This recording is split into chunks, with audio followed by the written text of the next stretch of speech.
Hello friends, welcome to Secret of Samayal. இன்னைக்கு நம்மளோட சேனல்ல நாம பார்க்க போறது ஒரு சூப்பரான broccoli ரெசிபி.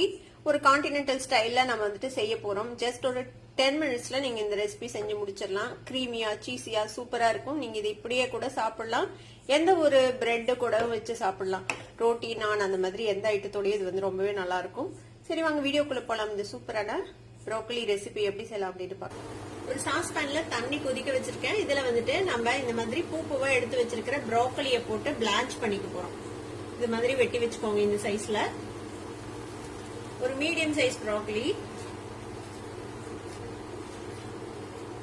2 நிமிஷம் மட்டும் இந்த கொதிக்கிற தண்ணியில போட்டு நம்ம எடுத்துட போறோம். ஒரு 2 நிமிஷம் இந்த ப்ரோக்கலி வந்து நல்லா தண்ணியில கொதிச்சிருச்சு. இப்போ இதை நம்ம ட்ரெயின் பண்ணிடலாம். அந்த தண்ணியில இருந்து வெளில எடுத்துடலாம். ஒரு பேன் அடுப்புல வச்சிருக்கேன். அதுல வந்துட்டு ஒரு 1 டேபிள் ஸ்பூன் அளவுக்கு பட்டர் போட்டுக்கோங்க. இந்த பட்டர் லைட்டா மெல்ட் ஆகட்டும். இதுல வந்துட்டு நம்ம பிளான்ச் பண்ணி வச்சிருக்கிற இந்த ப்ரோக்கலி இருக்குதுல்ல, அதை போட்டு லேசா சாட்டே பண்ணிக்க. ஒரு 2-3 நிமிஷம் நல்லா சாட்டே பண்ணியாச்சு. லேசா கிரில் மார்க்ஸ் அங்கங்க வர ஆரம்பிச்சிருக்குது. இங்க பாருங்க, இந்த அளவுக்கு சாட்டே பண்ணா போதும். இப்ப இதை எடுத்து தனியா வச்சிடலாம்.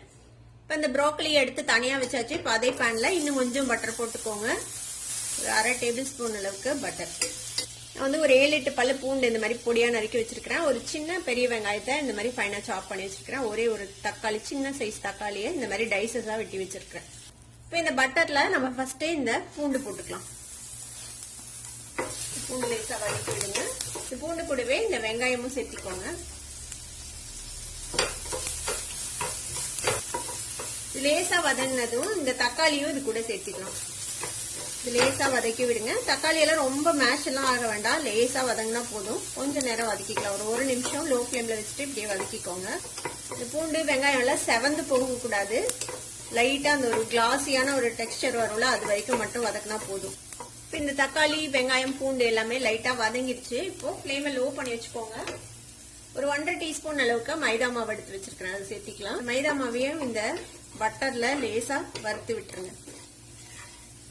250 ml அளவுக்கு பால் எடுத்து வச்சிருக்கிறேன். அந்த பாலை வந்துட்டு இதுல சேர்த்திக்கோங்க. மிக்ஸ் பண்ணி விடுங்க கைவிடாம. இந்த நம்ம போட்ட மைதா மாவு எல்லாம் அந்த பாலோட நல்லா மிக்ஸ் ஆகுற மாதிரி கலந்து விட்டுக்கோங்க. இப்போ இது வந்து ஒரு சாசி கன்சிஸ்டன்சிக்கு வரணும். அது வரைக்கும் இதை வந்துட்டு வேக வச்சு போறோம் அந்த பாலை. இதுக்கு தேவையான அளவுக்கு உப்பு சேர்த்திக்கலாம். இது கூட ஒரு 2 பிஞ்ச் அளவுக்கு சில்லி பிளேக்ஸ் சேர்த்திக்கோங்க. 1/4 டீஸ்பூன் ஆரிகேனோ சேர்த்திக்கலாம். 1/2 டீஸ்பூன் பெப்பர் பவுடர். இப்போ இது கூட கொஞ்சமா ஜாதிக்காய் வந்துட்டு நம்ம துருவி சேர்த்திக்க போறோம். இது ஒரு நல்ல ஃபிளேவர் கொடுக்கும். ஜாதிக்காய் இருந்துச்சுன்னா கண்டிப்பா சேர்த்திக்கோங்க. இல்லைன்னா நீங்க இதை ஸ்கிப் பண்ணிடலாம். கொஞ்சமா ஜஸ்ட் ஒரு பிஞ்ச் அளவுக்கு ஜாதிக்காய் இந்த மாதிரி கிரேட்டர்ல துருவி சேர்த்திக்கலாம். இந்த பால் வந்துட்டு திக்காக ஆரம்பிச்சிச்சு பாருங்க. ஒரு மாதிரி சாசியான கன்சிஸ்டன்சிக்கு வந்துச்சு. இப்ப இதுல வந்துட்டு நம்ம சாட்டே பண்ணி வச்சிருக்கிற இந்த ப்ரோக்கலியை சேர்த்திடலாம். இதோட சேர்த்து நல்லா மிக்ஸ் பண்ணி விட்டுருங்க. இப்ப இதுல வந்துட்டு நம்ம சீஸ் சேர்த்திக்க போறோம். 1 கியூப் அளவுக்கு சீஸ். இப்ப ஃபிளேமை வந்துட்டு நல்லா லோ பண்ணி வச்சிருக்கிறேன். இப்ப இதுல வந்து மேல நம்ம இந்த சீஸை வந்துட்டு துருவி சேர்த்திக்கலாம். உங்ககிட்ட அவன் இருந்துச்சுன்னா இதை வந்துட்டு அப்படியே ஒரு பேக்கிங் டிஷ்ல வச்சுட்டு மேல இந்த மாதிரி சீஸ் துரி போட்டு அவன்ல வச்சுட்டு ஒரு 5 நிமிஷம் பேக் பண்ணி எடுக்கலாம்.